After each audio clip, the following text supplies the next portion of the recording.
Alhamdulillah, wassalatu wassalamu ala rasulillah. Kita lanjutkan kajian kita usul manhajis salaf, yaitu sekarang kita akan membahas tentang apa bahaya-bahaya taklid. Ketahuilah akhil taklid ad-dharar katsirah. Taklid yaitu mengikuti orang dengan tanpa dalil dan ikut-ikutan yang disertai dengan fanatik buta. Ini memiliki bahaya yang banyak. Yang pertama, at-taqlid ada ila taqdimi ra'i al-mujarrad anid dalil. Taklid itu seringkali mendahulukan pendapat daripada dalil.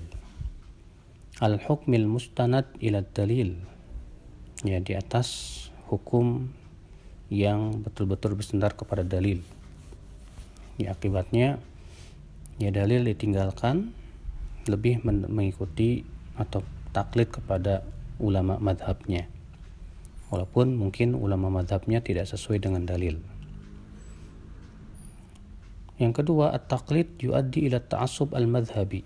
Taklid seringkali menjerumuskan kepada fanatik madhab.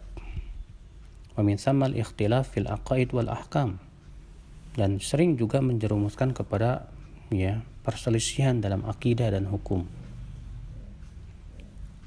Yang ketiga, at-taqlid rassakha fi adhanil muslimin mafahim khati'ah kaqaulihim ikhtilafu ummati rahmah. Taklid menyebabkan pemahaman yang buruk terhadap umat Islam, seperti pemahaman mereka bahwa perselisihan umat itu rahmat, padahal itu hadis tidak ada asalnya. Bahkan juga bertabrakan dengan hadis yang mengatakan bahwa persatuan umat itu rahmat. Yang keempat, at-taqlid khallafa athar sayyi'ah fi hayatil ummah kal jumudil fiqhi wa ighlaq babil ijtihad.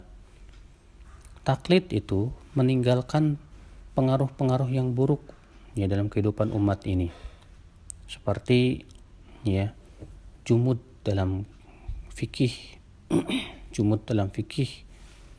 bahkan atau menutup pintu ijtihad bagi orang-orang yang mampu untuk berijtihad.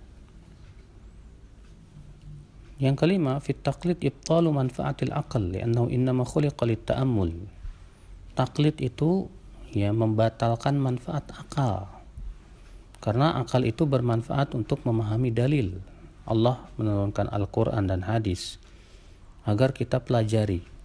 Allah berfirman, afala yatadabbaruna al-Quran. Tidakkah mereka mentadaburi Al-Quran?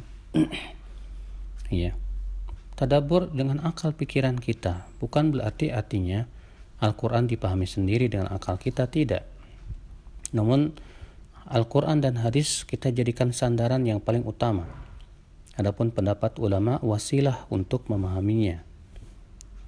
Maka apabila ada pendapat yang tidak sesuai dengan Al-Quran dan hadis, tentu kita lebih mendahulukan Al-Quran dan hadis. Nah, orang yang taklid itu sama sekali mereka meniadakan manfaat akal untuk memahami Al-Quran dan hadis.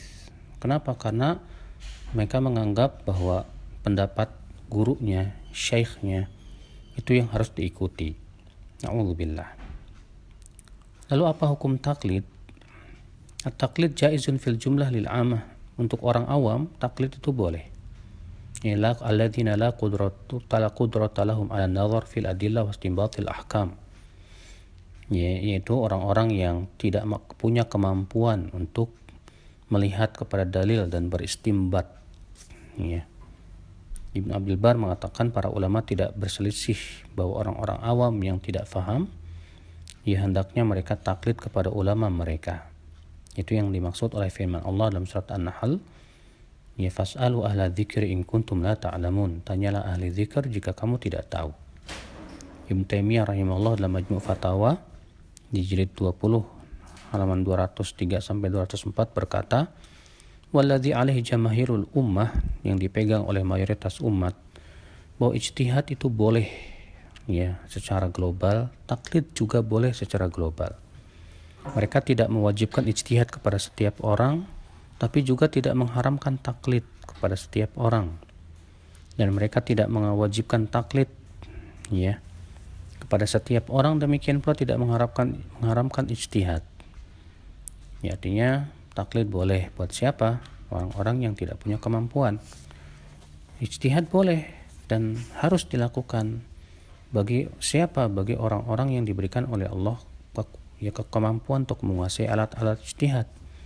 Bagi mereka tidak boleh taklid. Ya. Nah, inilah ikhwatal Islam, ya, masalah taklid, dan insyaallah kita akan lanjutkan masalah taklid pada pertemuan yang akan datang.